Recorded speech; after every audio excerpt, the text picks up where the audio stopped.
Bismillah. Assalamualaikum warahmatullahi wabarakatuh. Alhamdulillah hamdan katsiran thayyiban mubarakan fi kama yuhibbu rabbuna wa yardah. Asyhadu an la ilaha illallah wahdahu la syarikalah wa asyhadu anna Muhammadan abduhu wa rasuluh. Wassalatu wassalamu ala Rasulillah wa ala alihi wa ashabihi wa man tabi'ahum bi ihsanin ila yaumiddin. Ya ayyuhalladzina amanu taqullaha haqqa tuqatih wa la tamutunna illa wa antum muslimun. Kaum muslimin, pemirsa MGI TV yang dirahmati Allah Ta'ala, pemirsa Wesal TV yang dirahmati Allah Ta'ala, dan demikian juga para pendengar Radio Ridul Jannah di mana saya berada, yang semoga Allah Subhanahu wa Ta'ala senantiasa menganugerahkan kepada kita berbagai nikmat, terutama nikmat iman, nikmat Islam, dan nikmat istiqomah. Kemudian para jamaah, para penuntut ilmu yang telah hadir di masjid yang mulia ini, para ibu, para bapak, kaum muslimin yang dirahmati Allah Subhanahu wa Ta'ala. Pada kesempatan sore hari ini, kajian setiap pekan di hari Senin sore, kita membahas kitab Sahih Bukhari. Dan pada kesempatan sore hari ini kita akan membahas masih tentang Kitabul Iman, yaitu hal-hal yang membahas tentang masalah keimanan. Itu berbahas tentang cabang-cabang keimanan. Kita masuk ke bab yang ke-35, hadis yang ke-47. Jadi bagi kaum muslimin, pemirsa yang di rumah mungkin juga menyimak kitabnya, kita masuk ke bab yang ke-35, hadis yang ke-47. Bismillah. Qala al-Imam al-Bukhari rahimahullahu taala, babun ittiba'ul janaizi minal iman. Qala hadatsana Ahmad ibnu Abdullah ibnu Ali al-Manjufi. Qala hadatsana Rauh qala hadatsana Auf anil Hasan wa Muhammad an Abi Hurairah radhiyallahu ta'ala anhu anna Rasulullah sallallahu alaihi wasallam qala man ittaba'a janazata muslimin imanan wa ihtisaban wa kana ma'ahu hatta yusalliya alaiha wa yufraga min dafniha fa innahu yarji'u minal ajri bi qirataini wa kullu qiratin mislu uhudin wa man shalla alaiha thumma raja'a qabla an tudfana fa innahu yarji'u bi qiratin. Taba'ahu Utsman al-Muadzin qala hadatsana an Muhammad an Abi Hurairah radhiyallahu ta'ala anhu anin Nabi sallallahu alaihi wasallam.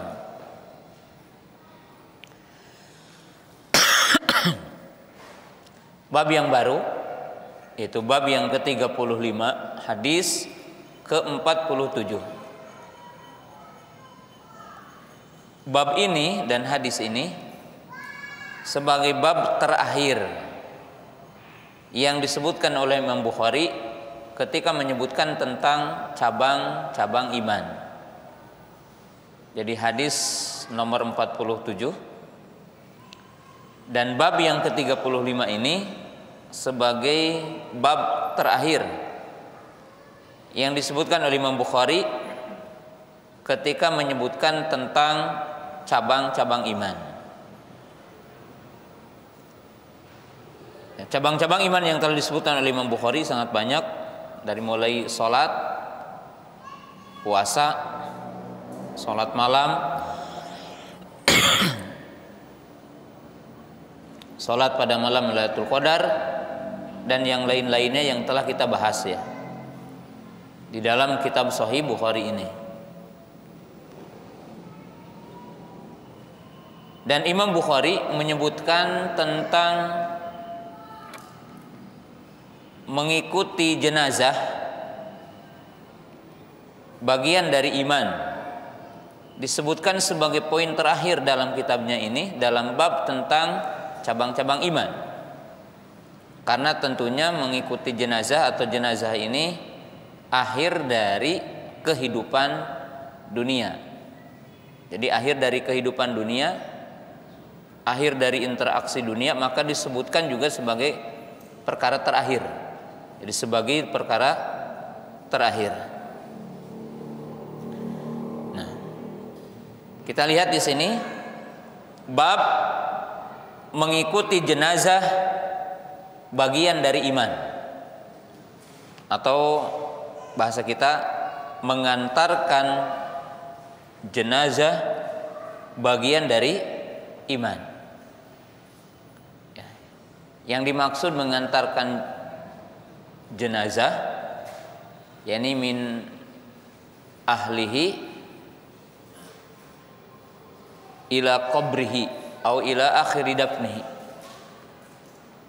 Yang dimaksud mengantarkan jenazah itu adalah dari mulai orang mengantarkan dari rumahnya dia, jadi tempat keluarganya dia, dari tempat keluarganya seseorang, dan berakhir mengantarkan jenazah itu sampai menguburkan. Nanti akan disebutkan apakah sampai masuk ke liang lahat atau sampai selesai menutupnya dengan tanah kembali, atau bahkan sampai nanti yang dinamakan selesai mendoakan. Jadi sampai selesai mendoakan. Nanti kita akan bahasnya. Imam Bukhari meriwayatkan dari gurunya Ahmad ibnu Abdullah ibnu Ali Al-Ju'fi. Kunyahnya adalah Abu Bakar. Jadi kunyahnya adalah Abu Bakar Ahmad ibnu Abdullah ibnu Ali ibnu Suwaid Al-Ju'fi, yakni Al-Manjufi Al-Basri. Qala hadatsana Rawh, yaitu Rawh ibnu Ubadah. Jadi gurunya lagi adalah Rawh, yaitu Rawh ibnu Ubadah. Kemudian Auf, yaitu Abu Sahal, Auf ibnu Abi Jamilah. Jadi Auf ibnu Abi Jamilah. Anil Hasan, yaitu Al Hasanul Basri, Hasan Basri, tabi'in. Wa Muhammad. Jadi di sini guru Auf itu ada dua, Al Hasanul Basri dan Muhammad. Yang dimaksud di sini adalah Muhammad ibnu Sirin, seorang tabi'in yang sangat agung, imam di antara imam ahli sunnah. An Abi Hurairah radhiyallahu ta'ala anhu, dari Abu Hurairah semoga Allah Ta'ala meridhoi kepadanya. Nah, Imam Bukhari dalam Sahihnya ini menggandengkan antara Hasan Basri dengan Muhammad ibnu Sirin. Hal itu disebabkan karena Imam Hasan Basri tidak meriwayatkan hadis dari Abu Hurairah. Itu Al-Hasan Al-Basri lam yasma an Abi Hurairah. Imam Hasan Basri itu tidak meriwayatkan hadis dari Abu Hurairah.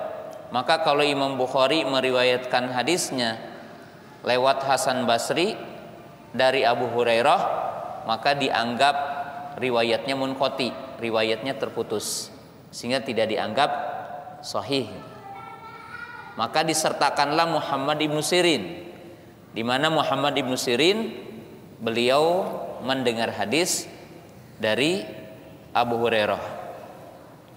Nah, udah pernah dijelaskannya bahwa hadis selain rawinya harus thiqah, harus orang-orang yang adil, dhabt, tidak cukup, tapi harus menyambung, mutasil sanad, menyambung sanadnya.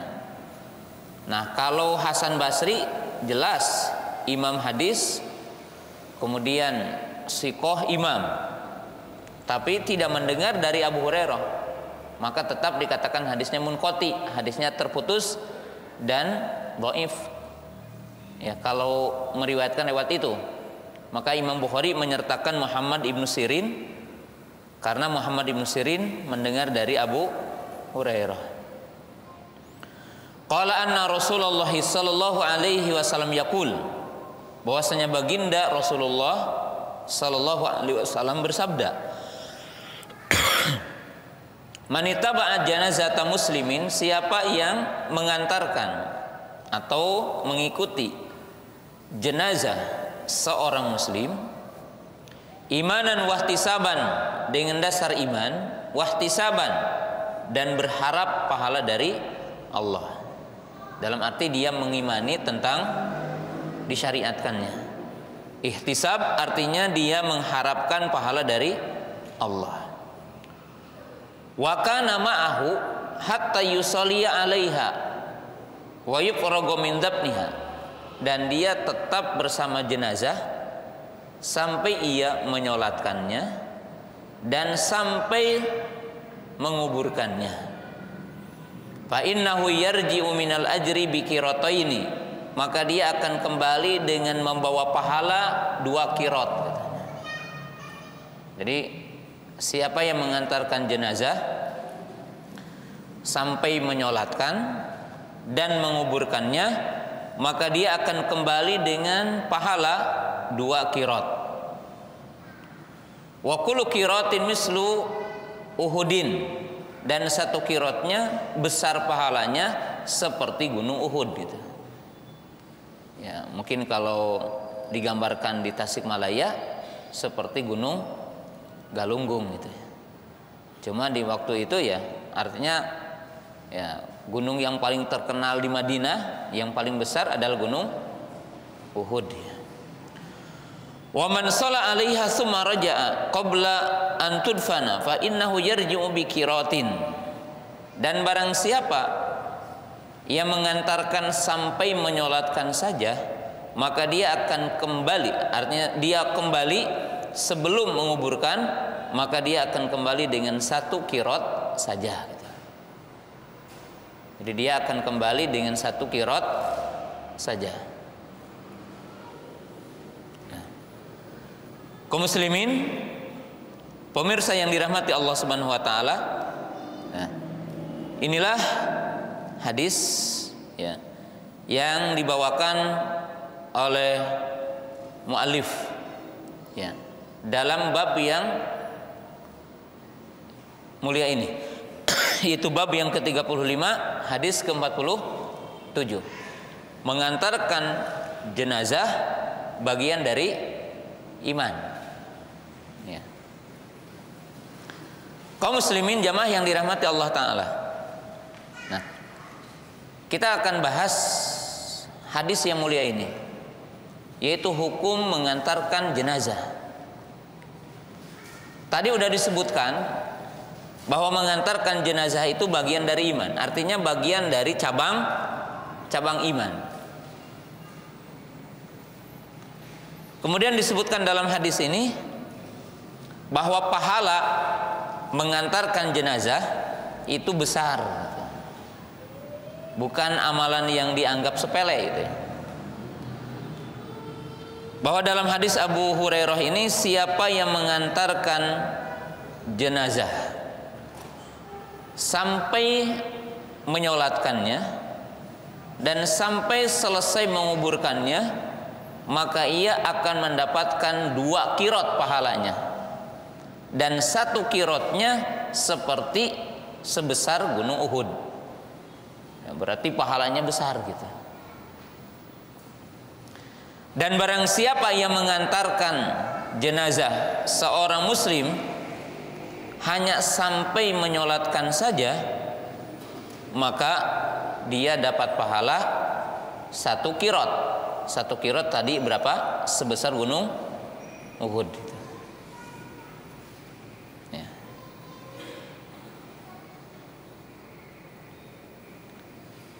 Kemudian apa hukum mengantarkan jenazah?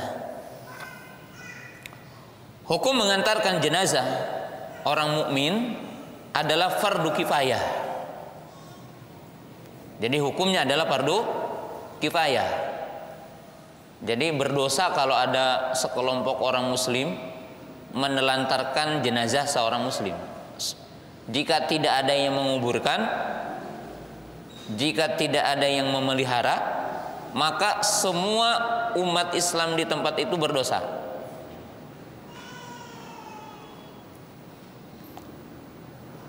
Hal itu karena Nabi SAW menjelaskan dalam hadis yang lain, beliau mengatakan udu al-maridha wattaba'u al-janaiza fa innaha tudzakirukumul akhirata. Nabi SAW mengatakan, tengoklah orang yang sakit, katanya. Jadi tengoklah orang yang sakit dan antarkanlah jenazah atau ikutilah jenazah, karena itu akan mengingatkan kalian hari akhirat. Jadi ijma para ulama bahwa mengantarkan jenazah hukumnya fardu kifayah. Jadi hukumnya fardu kifayah, dan akan dapat pahala setiap orang yang melakukannya. Mengantarkan jenazah juga salah satu hak muslim dengan muslim yang lainnya. Jadi salah satu hak muslim dengan muslim yang lainnya. Jadi salah satu hak muslim dengan muslim yang lainnya. Hal itu karena Nabi Shallallahu Alaihi Wasallam telah menjelaskan dalam sejumlah hadis. Jadi Nabi SAW telah menyebutkan dalam sejumlah hadis bahwa mengantarkan jenazah salah satu hak muslim dengan muslim yang lainnya. Contoh hadis Abu Hurairah juga, Nabi SAW mengatakan hakul muslimi al muslimi situn. Nabi SAW mengatakan hak muslim dengan muslim itu ada 6. Nabi SAW mengatakan idza laqitahum fasallim alaih, dan sampai kepada makna wa idza mata fatba'hu, bahwa Nabi SAW mengatakan hak muslim dengan muslim ada 6 ya. Yang pertama, apabila bertemu maka ucapkan salam kepadanya. Ini pertama. Wa idza da'aka fa'ajibhu, dan apabila mengundangmu maka penuhilah undangannya. Wa idza atasha Fahamidallaha fasyamithu. Dan apabila saudaramu bersin dan mengatakan alhamdulillah, maka fasyamithu, yaitu ucapkan yarhamukallah. Ini yang ketiga. Wa idastansahaka pansahhu. Dan apabila ia meminta nasihat kepadamu, maka beri nasihat. Wa idza marida fa'udhu. Apabila dia meninggal dunia, apabila dia mati, apabila dia sakit, maka tengoklah. Wa idza marida fa'udhu. Apabila dia sakit, maka tengoklah. Keenam, wa idza mata fatba'hu.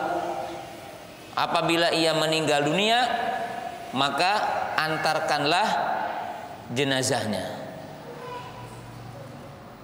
Jadi dalam hadis Abu Hurairah yang lain bahwa Nabi SAW mengatakan mengantarkan jenazah salah satu hak sesama apa? Muslim. Jadi ada kewajiban bagi kita, bagi setiap muslim, apabila ya, saudaranya meninggal dunia, maka kita diperintahkan untuk mengantarkan jenazahnya.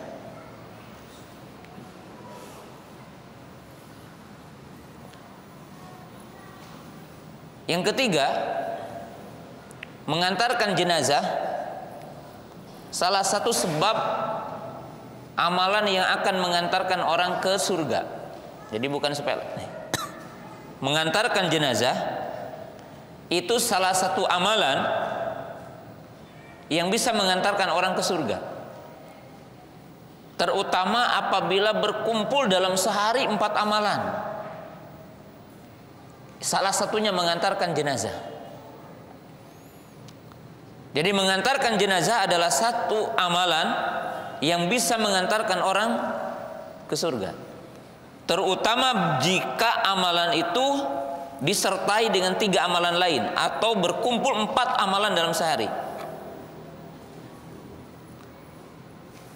Dalam hadis yang diriwayatkan oleh Imam Muslim dari sahabat Abu Hurairah radhiyallahu taala anhu, Baginda Nabi SAW pernah bertanya di tengah-tengah sahabat dengan 4 pertanyaan. Yang menjawab 4 pertanyaan itu Abu Bakar As-Siddiq radhiyallahu taala anhu. Lihat para ibu pemirsa yang dirahmati Allah taala, pemirsa MGTV, Bersal TV yang dirahmati Allah taala. Nabi SAW bertanya dalam satu hari, pertanyaannya ada 4. Qala man asbaha al-yawma minkum sha'ima. Faqala Abu Bakar ana. Siapa yang di pagi ini sedang puasa? Abu Bakar mengatakan aku, katanya. Yang lainnya pada diam waktu itu. Tsumma qala famanit taba'a minkumul yawma janazah. Siapa pula hari ini yang mengantarkan jenazah? Faqala Abu Bakar ana. Abu Bakar mengatakan saya juga, katanya. Man at'ama minkumul yauma miskina. Siapa yang di pagi ini,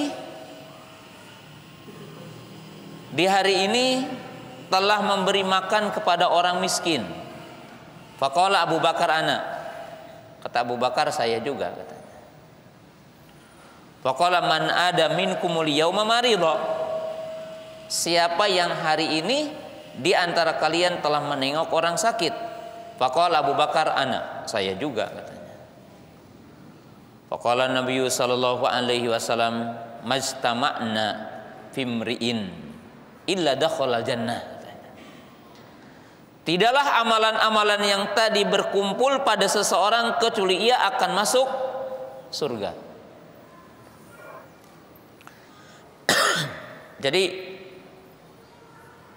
para jamaah yang dirahmati Allah taala, para bapak, para ikhwan yang dirahmati Allah taala, kalau ada orang yang meninggal dunia di antara kita, itu kesempatannya karena telah dibuka pintu surga bagi kita dari amalan itu. Karena Nabi SAW mengatakan, siapa yang berkumpul pada seseorang 4 amalan tadi, maka ia akan masuk surga. Walaupun sudah barang tentu amalan yang 4 itu bisa diamalkan dalam sehari, itu taufik dari Allah. Tidak semua di antara kita mungkin ditakdirkan untuk beramal dengan 4 amalan itu. Hatta orangnya orang kaya gitu ya. Oleh sebab itu, seyogianya kita juga berdoa untuk diberikan taufik kepada amal.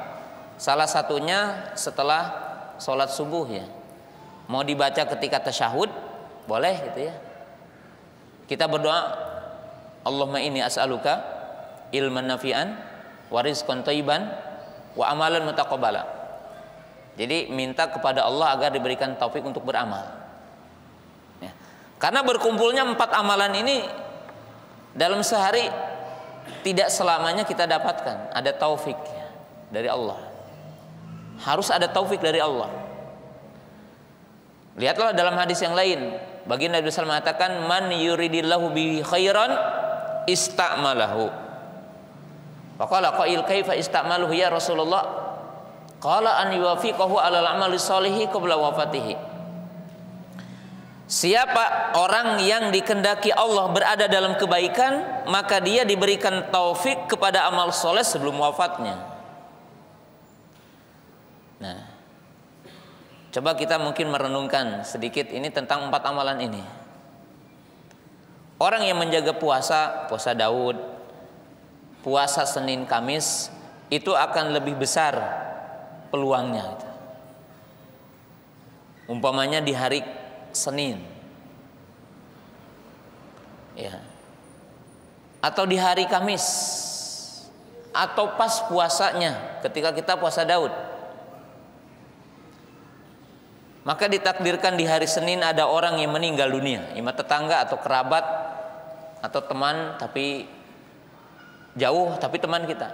Kita dapat telepon, saudara kita meninggal hari Senin, kebetulan saya puasa, kesempatan nih.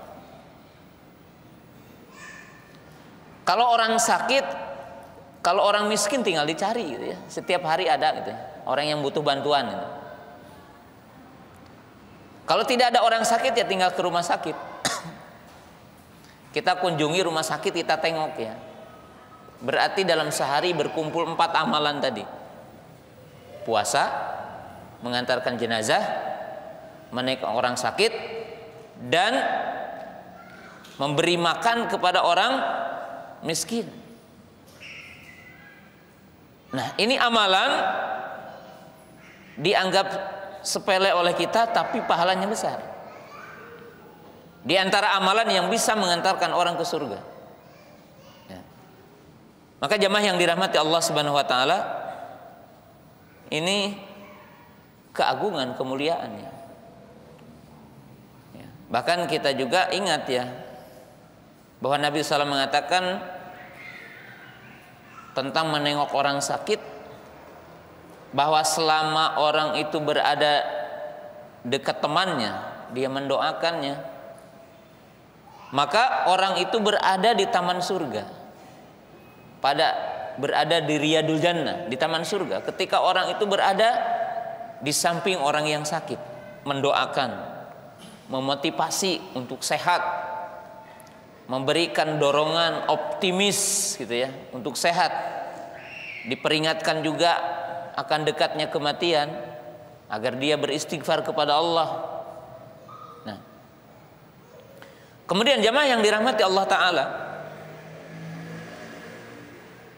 yang selanjutnya mengantarkan jenazah.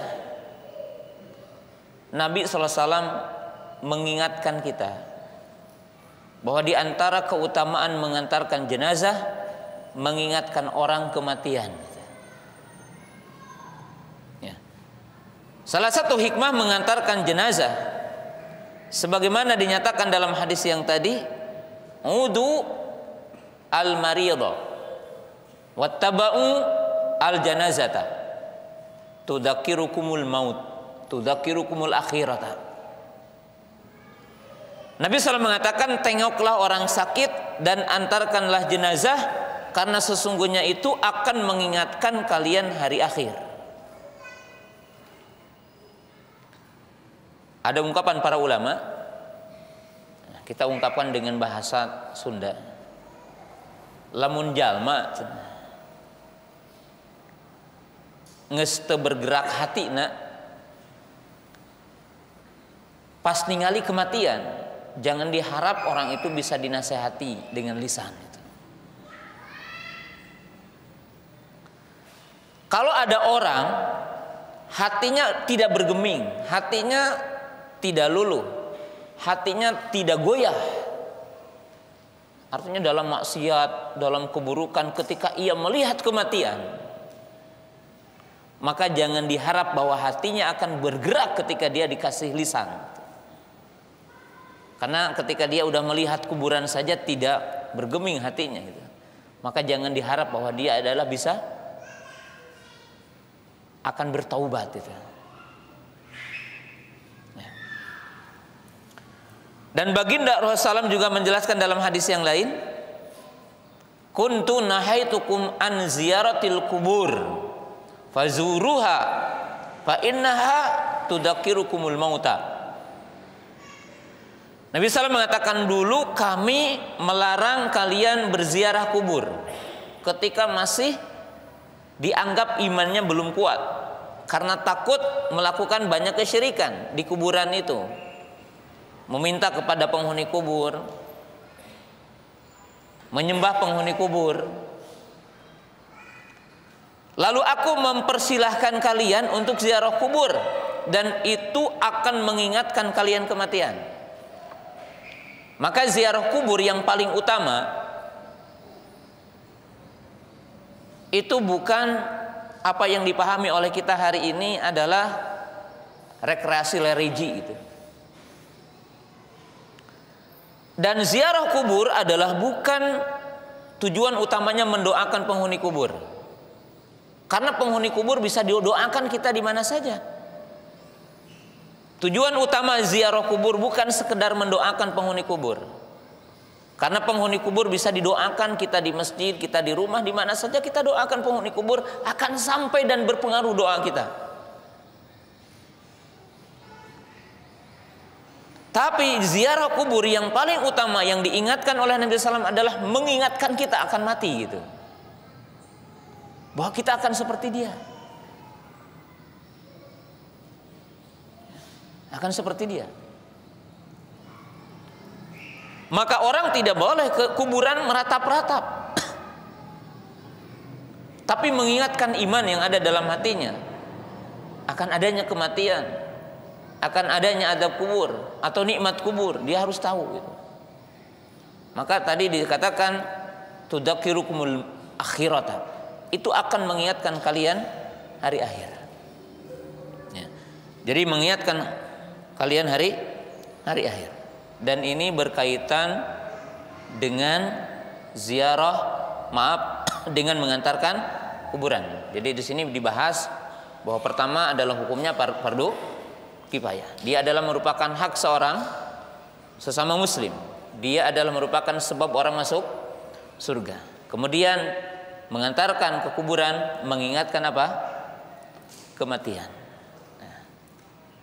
Kemudian jamaah yang dirahmati Allah Ta'ala, nah, di sini kita akan bicara walaupun sekilas ya berkaitan dengan hadis ini. Dalam hadis Abu Hurairah ini maknanya siapa yang mengantarkan jenazah seorang muslim, berarti kalau jenazahnya orang kafir tidak ada kewajiban bagi kita mengantarkan jenazahnya, kecuali kalau tidak ada kerabatnya, maka ada kewajiban hanya untuk menguburkan ya dalam rangka sini menghilangkan jejak aja. Yang kedua, di dalam hadis ini seolah-olah dipahami dan memberikan isyarat bahwa menyolatkan jenazah itu sunnahnya di lapangan gitu. yaitu lapangan minimalnya yang dekat ke penguburan gitu. Walaupun mungkin ya di Indonesia sekarang ya sangat sulit gitu untuk didapatkan itu gitu. Karena maknanya tadi mengantarkan jenazah sampai menyolatkan. Artinya bukan di masjid, bukan di rumah. Walaupun tidak mengapa menyolatkan di masjid atau menyolatkan apa? Di rumah. Apa yang terjadi hari ini ya disolatkan di masjid, karena bisa berkumpulnya umat Islam atau kaum muslimin di tempat itu, dia di masjid. Dan itu pernah dilakukan dalam riwayat oleh Aisyah radhiyallahu taala anha. Tapi kalau kita lihat redaksi hadis ini mengisyaratkan bahwa menyolatkan jenazah itu adalah di lapangan. Ya, artinya kan udah dibawa dari rumah gitu kan. Barang siapa yang mengikuti jenazah, menunjukkan jenazahnya udah dibawa dari rumah gitu. Ya. Karena kata-katanya manitaba jenazatan. Ya. Kemudian dalam hadis ini mengatakan, mengisyaratkan bahwa pahala tergantung jenis amal gitu. Ada kaidah dalam syariat Islam, al jaza'u min jinsil amal. Pahala yang akan didapatkan oleh kita dari Allah itu tergantung kadar amal. Maka Nabi SAW mengatakan, siapa yang mengantarkan sampai menyolatkan saja, maka ia akan mendapatkan 1 qiraat. Siapa yang mengantarkannya sampai menyolatkan kemudian menguburkannya, maka dia akan mendapatkan 2 qiraat. Jadi di sini menunjukkan bahwa pahala itu tergantung kadar amal gitu. Di mana baginda Nabi SAW mengisyaratkan, menjelaskan dalam hadis ini pahala yang berbeda. Kalau orang sampai menyolatkan saja dapat 1 qiraat, dan kalau orang sampai menguburkan, artinya menyolatkan dan menguburkannya, maka dia akan mendapatkan 2 qiraat. Ya. Ini menunjukkan bahwa kita dalam beramal dalam Islam, semakin banyak amal akan semakin besar apa? Pahala. Akan semakin besar pahalanya. Nah, kemudian yang selanjutnya dalam hadis ini, ya, mengisyaratkan bahwa baginda Nabi Shallallahu Alaihi Wasallam ya mengajak kepada umatnya untuk berpikir sesuatu yang konkret itu, kepada sesuatu yang gaib. Jadi memberikan permisalan ya. Karena tentunya pahala yang akan diberikan itu bukan berarti plek gitu, dalam arti gedenya seperti gunung Uhud itu. Karena di sini disebutkan apa? Permisalan, takribul faham, mendekatkan apa? Pemahaman. Jadi mendekatkan apa? Pemahaman. Dan ini teori dalam menjelaskan itu syariat. Jadi teori dalam menjelaskan syariat, di mana baginda Nabi SAW menggambarkan seperti tadi itu.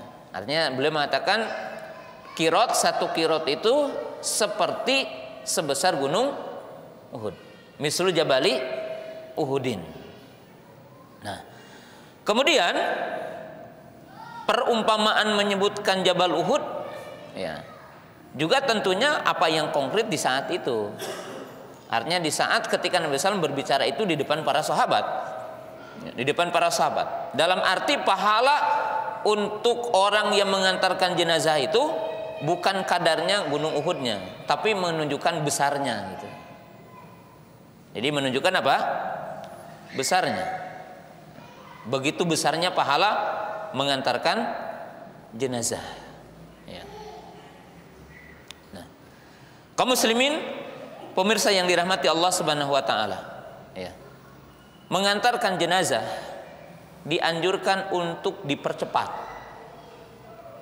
Jadi memelihara jenazah disunahkan untuk dipercepat. Menguburkan jenazah disunnahkan untuk dipercepat. Berdasarkan hadis Abu Hurairah radhiyallahu taala anhu, dan hadisnya diriwayatkan oleh Imam Tirmidzi dan yang lainnya.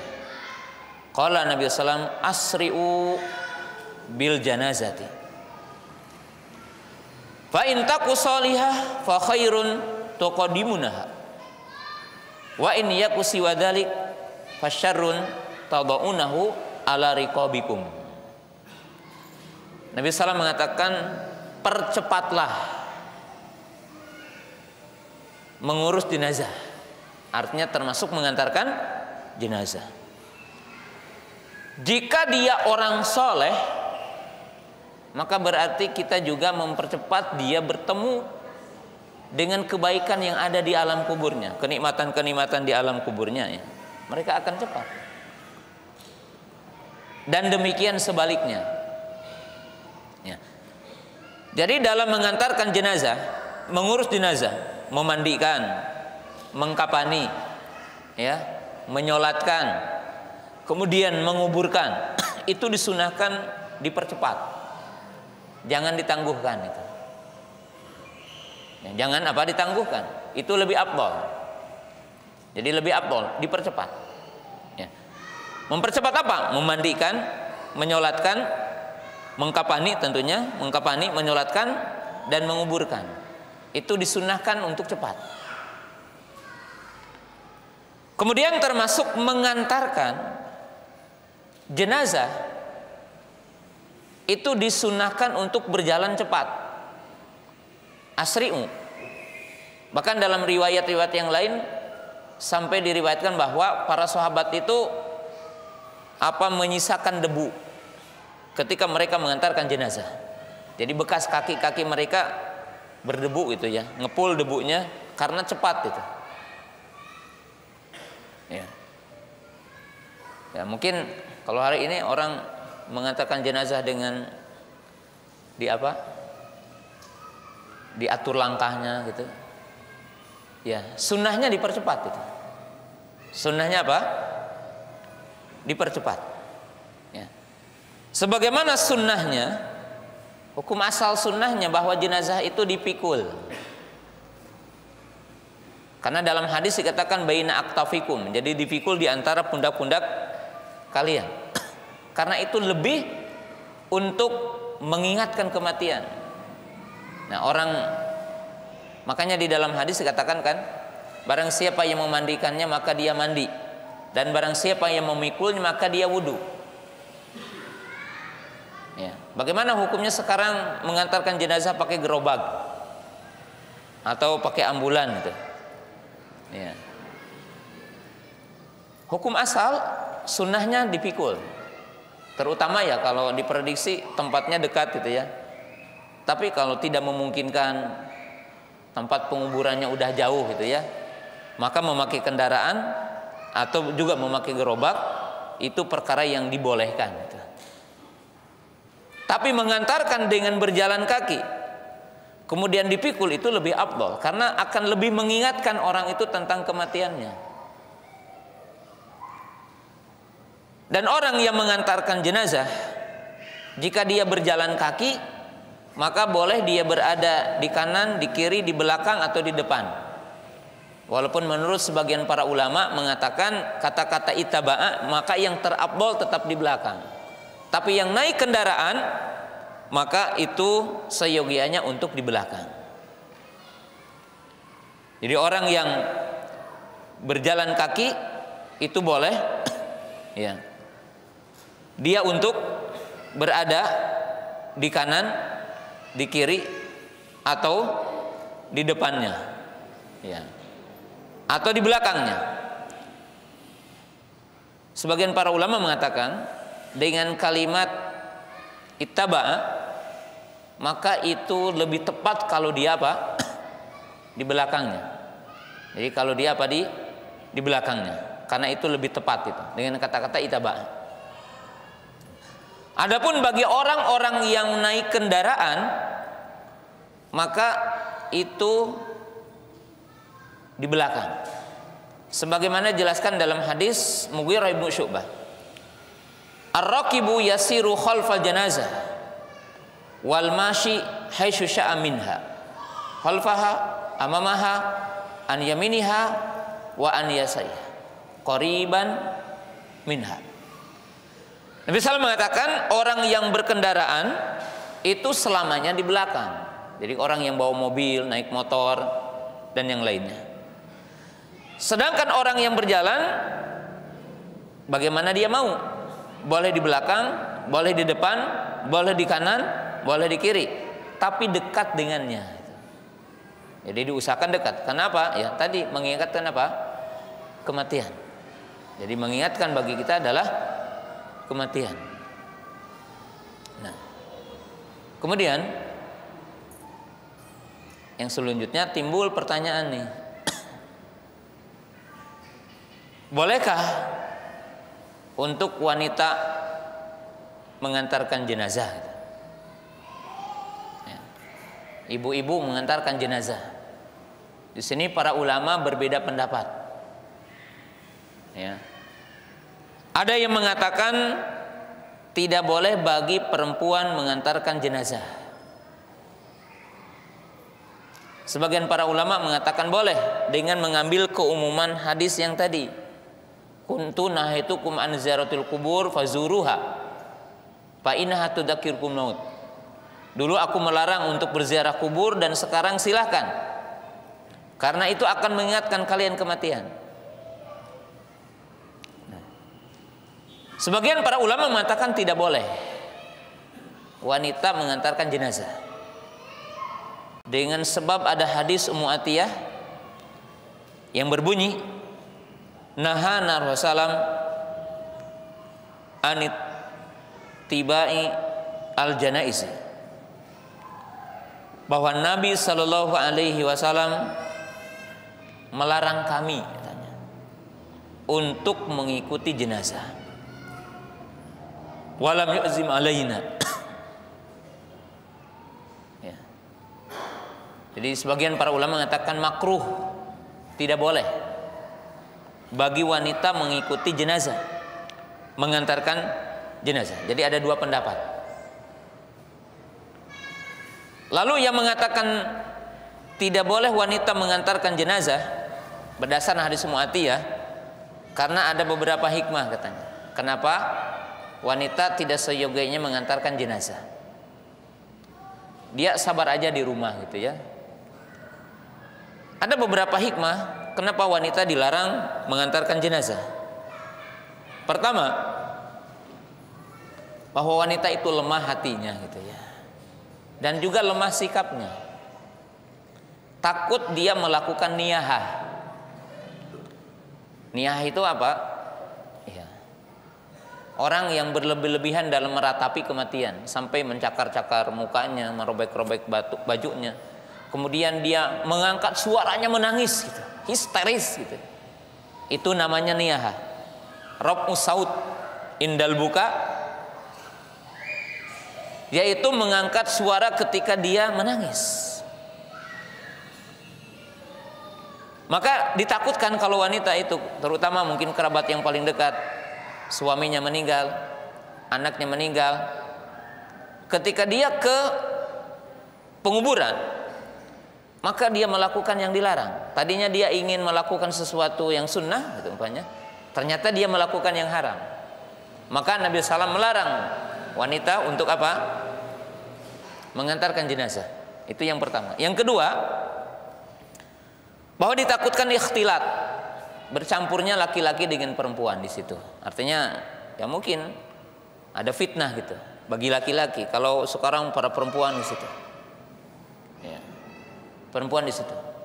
Ya, walaupun masya Allah ya, kita juga banyak ya, hatta wanita yang tidak berkerudung minimalnya kalau ke kuburan berkerudung.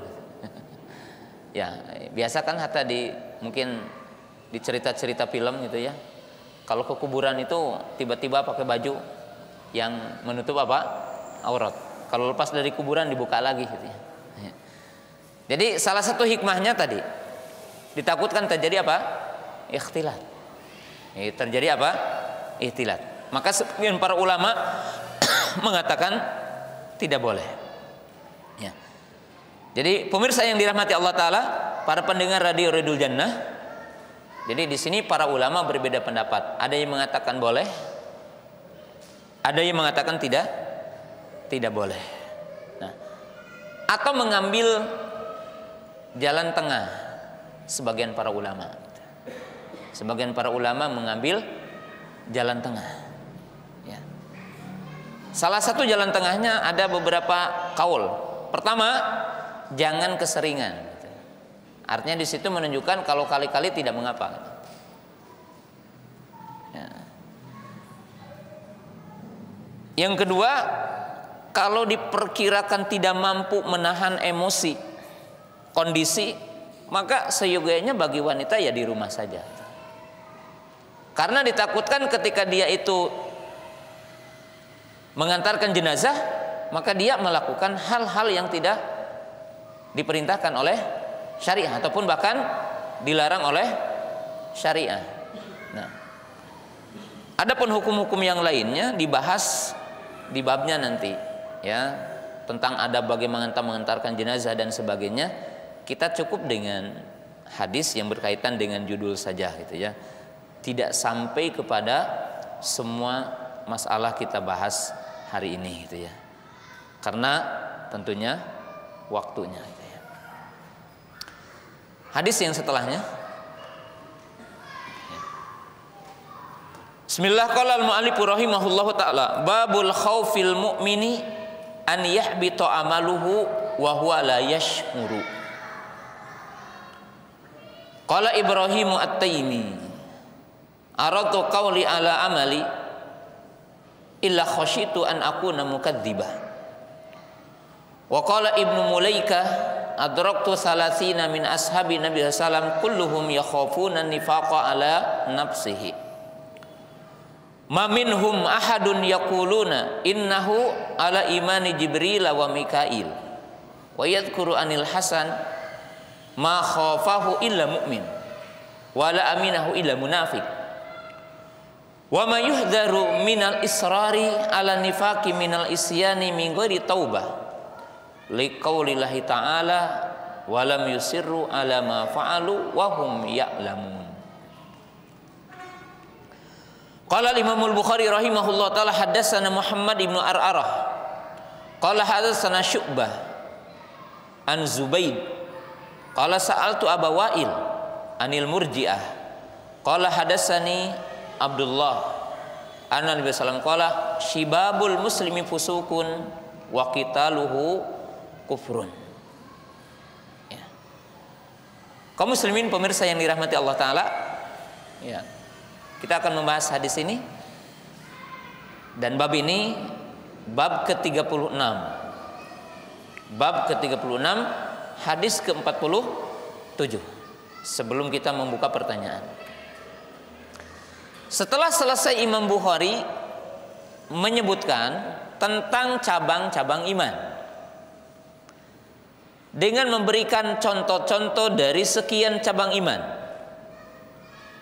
maka beliau menyebutkan poin yang ke-36,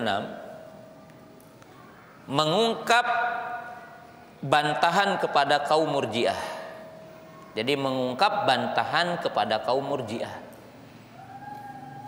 Nah, kita harus ungkap dulu sekilas kembali bahwa yang menyimpang dari masalah iman itu ada 3 kelompok besar, atau ada 2 kelompok besar, karena yang satunya hampir satu rumpun. Tapi ada 3 sekte atau ada 3 kelompok besar yang menyimpang dalam iman. 1, Khawarij, diikuti oleh Mu'tazilah. Jadi ini serumpun, cuma beda sedikit itu ya, antara Mu'tazilah dengan Khawarij.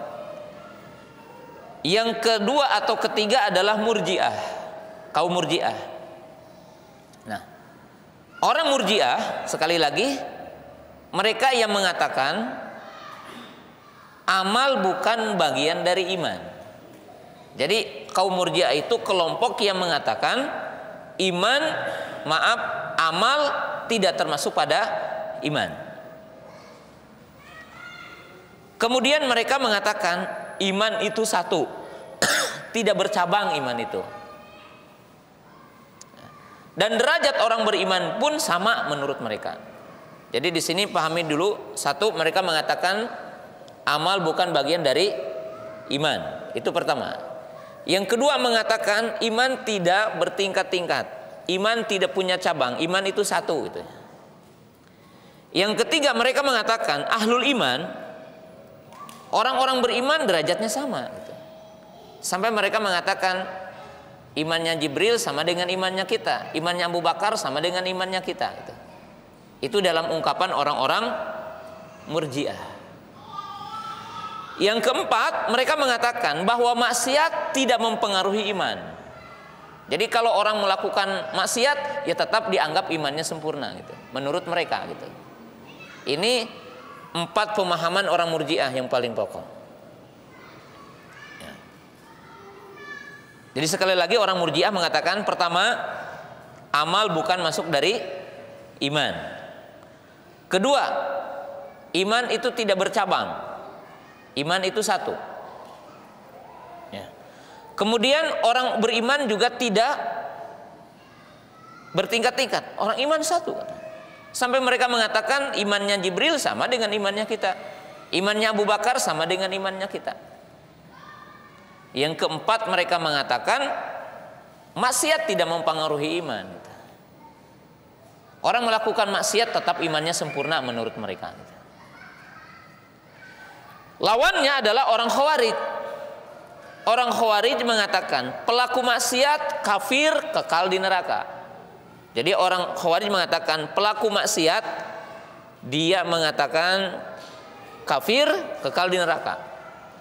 Mereka mengatakan iman satu sama, hanya beda hampir dekat kepada ahli sunnah dengan mengatakan amal bagian dari iman. Orang Mu'tazilah beda sedikit.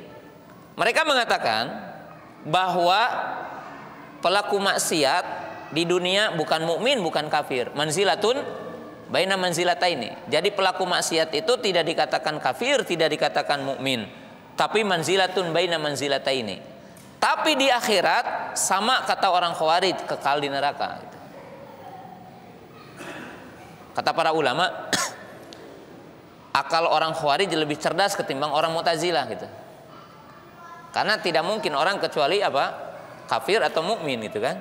Tidak ada orang dikatakan kafir bukan, mukmin bukan gitu ya. Ini dalam fikra orang Mu'tazilah. Mereka mengatakan kafir bukan, mukmin mungkin bukan. Nah, maka Imam Bukhari membikin bab ini dengan mencantumkan hadis, kemudian mencantumkan ayat, mencantumkan aqwal salafus saleh, bahwa maksiat itu mempengaruhi iman, akan mengurangi tingkatan iman. Dan ketika orang melakukan maksiat, berarti imannya apa? Berkurang. Maka Imam Bukhari menyebutkan bab orang mukmin merasa takut kalau amalnya itu akan batal, sedangkan dia tidak sadar. Bab yang menyebutkan takutnya orang mukmin amalnya batal. Yang dimaksud batal di sini batal pahalanya, bukan batal keislamannya. Batal pahalanya, bukan batal keislamannya, ya. Karena dengan penjelasan yang setelahnya. Sedangkan dia tidak sadar. Qala Ibrahim At-Taimi, yaitu Ibrahim bin Yazid At-Taimi, aradtu qawli ala amali ila khasyitu an akuna mukadziba. Aku senantiasa mencocokkan ucapanku dengan amalku, katanya. Karena aku merasa takut dikatakan berdusta. Maksudnya apa? Ada orang yang beragamanya ngomong wungkul gitu, tidak dibuktikan dengan amal. Ini gambaran orang munafik gitu. Omdo itu, omong doang. Nah, maka kata Imam Ibrahim At-Taimi, beliau mengatakan, aku senantiasa mencocokkan ucapanku kepada amalku, sebab aku merasa takut dikatakan sebagai pendusta. Kabura maqtan indallahi an taqulu ma la taf'alun. Alangkah besar murka Allah kepada orang yang berkata tapi tidak beramal. Jadi ini adalah penjelasan Allah Subhanahu wa taala, di mana Allah berfirman, alangkah celakanya, katanya, orang yang dia berkata tapi dia tidak mengamalkan. Jadi alangkah buruknya.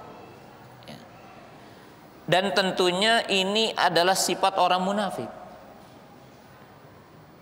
Ini adalah sifat orang munafik. Qala wa qala Ibnu Mulaikah adraktu salasina min ashabi Nabi sallam, aku mendapatkan tidak kurang dari 30. Jadi perhatikan kalau penyebutan jumlah jangan dipastikan bahwa hanya 30 yang ditemui, menunjukkan banyak gitu. Kullum yakhafu an-nifaqa ala nafsihi, semuanya mereka merasa takut nifak kepada dirinya. Ya, yang dimaksud di sini nifak amali ya, bukan nifak apa? I'tiqadi, bukan nifak yang di sini artinya keluar dari Islam, tetapi nifak amali. Ma minhum ahadun yaqul innahu ala imani Jibril wa Mikail. Tidak ada di antara mereka yang mengatakan bahwa iman saya seperti iman Jibril gitu. Takabur enggak? Iya. Wa yudkaru anil Hasan ma khafahu ila mu'min wala amina ila munafiq. Tidak ada orang yang takut kepada dirinya munafik kecuali itu orang mukmin, orang yang merasa takut. Dan tidak ada orang yang merasa aman dari nifak kecuali itu orang munafik beneran katanya. Nah, perhatikan sampai di sini. Al-khauf al-mamduh li'anna al-khauf anwa. Sebab rasa takut itu ada dua atau banyak makna rasa takut itu. Maka di sini ada takut yang terpuji, ada takut yang tercela. Kalau rasa takut yang membangkitkan emosi dalam amal, maka ini terpuji. Orang takut kepada dirinya nifak, maka dia menjaga diri dari setiap bentuk maksiat, setiap bentuk penyimpangan. Bagus. Tapi ada rasa takut yang menjadikan orang itu kunut, putus asa. Sehingga orang itu percuma infak bisi teu ikhlas. Nah, ini teh was-was itu. Ada orang yang mengatakan moal infak bisi teu ikhlas gitu. Ahmal salat bisi teu ikhlas, itu tipu daya gitu dari syaitan. Tapi rasa takut kepada dirinya sehingga dia betul-betul khusyuk, menjaga khusyuk dan menempuh jalan-jalan untuk khusyuk, menjauhi perkara-perkara yang menyebabkan dia tidak khusyuk, maka ini khauf yang hebat itu. Kemudian Imam Bukhari mengatakan, dan mereka memperingatkan untuk tetap dalam nifak dan dosa dengan tanpa taubat. Jadi kaum salafus saleh mereka mengungkapkan 3 ungkapan tentang dosa. Yang pertama, kami melihat dosa kecil sebagai dosa besar. Itu salafus saleh. Jadi mereka mengatakan kami melihat dosa kecil adalah sebagai dosa besar. Kalau kita hari ini dibalik gitu ya. Dosa besar dianggap apa? Kecil. Yang kedua, mereka mengatakan lal kabair ma'al istighfar. Tidak ada dosa besar bagi orang yang ingin istighfar. Maka jangan putus asa. Sebanyak apapun kita telah melakukan dosa, kalau kita ingin bertaubat dan berhijrah, maka Allah akan membukakan pintu taubat. Sehingga disebutkan dalam sebuah hadis, kalaulah katanya tidak ada orang yang ingin bertaubat, maka aku akan menciptakan manusia yang berdosa terus bertaubat. Saking Allah itu akan membukakan pintu taubat. Yang ketiga, mereka mengatakan las sagair ma'al istimrar. Yani las sagair ma'al istimrar. Ulama salaf mengatakan, ingat katanya, tidak ada dosa kecil kalau kita terus menerus. Lalu mereka menggambarkan, tahukah kalian bahwa tidak ada gunung yang menjulang tinggi kecuali tumpukan kerikil-kerikil kecil. Menunjukkan kalau orang itu menyepelekan dosa, maka dia akan bertumpuk dosanya. Liqouli ta'ala walam yusiru ala ma fa'alu wa hum ya'lamun. dan mereka tidak akan terus-menerus kepada apa yang mereka perbuat. Artinya dari sebuah kesalahan dan mereka mengetahui bahwa itu apa? Kesalahan. Ya. Kemudian Imam Bukhari meriwayatkan hadis yang tadi, ya, bahwa diriwayatkan di sini tentang seseorang, ya, hadatsana Muhammad ibnu Ar'arah qala hadatsana Syu'bah, itu Syu'bah ibnu Hajjaj an Zubaid qala sa'altu Aba Wa'il, aku bertanya kepada Abu Wa'il anil murji'ah, tentang murji'ah. Jadi menunjukkan murji'ah itu berada di masa para tabi'in. Jadi telah muncul di masa dulu, ya. Bahkan di masa masih ada sebagian di antara para sahabat. Faqala hadatsani Abdullah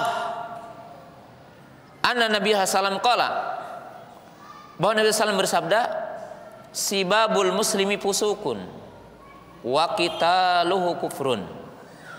Mencaci seorang muslim adalah perbuatan fasik. Wa qitaluhu kufrun, dan membunuhnya adalah kafir. Nah, kufur yang dimaksud dalam hadis ini adalah kufur asgor, ya.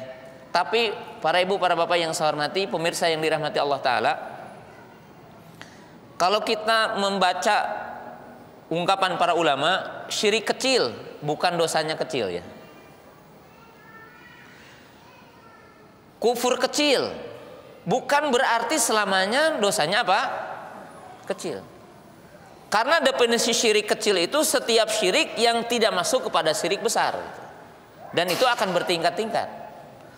Kufur kecil, kufur asgor, artinya setiap kufur yang tidak masuk dalam kategori kufur besar, ya, bisa bertingkat-tingkat, ya. Contohnya apa? Berhukum dengan tidak hukum Allah, tapi dia meyakini bahwa berhukum dengan hukum Allah wajib dan haram kalau dia tidak berhukum, dan dia meyakini dosanya tapi dia tidak melakukan, maka ini kufur kecil. Tapi apa dosanya bisa lebih besar ketimbang berzina, ya. Bisa lebih besar ketimbang orang berzina dosanya, gitu. Jadi tidak setiap dikatakan kufur kecil berarti apa? Dosanya kecil, kemudian hukumannya apa? Kecil, tidak, ya. Karena kategori kufur kecil dalam kaidah syariah adalah setiap bentuk kekufuran yang tidak masuk dalam kategori kufur yang mengeluarkan orang dari Islam. Nah, dari ungkapan hadis yang diungkapkan oleh Imam Bukhari rahimahullahu taala ini adalah ingin membantah apa yang diyakini oleh kaum Murji'ah, bahwa maksiat tidak mempengaruhi apa? Iman. Maka di sini dikatakan bagaimana? Sebagai penutup untuk sore ini, orang yang mencela saudaranya, melaknat, menggibah, namimah, maka dia telah masuk kepada kategori fasik, dan perbuatannya perbuatan fasik, dan telah masuk kepada cabang-cabang kefasikan, dan pelakunya juga bisa dikatakan fasik, gitu. Berarti mukmin tapi fasik, gitu. Mukmin tapi imannya berkurang karena dia melakukan bagian dari kefasikan.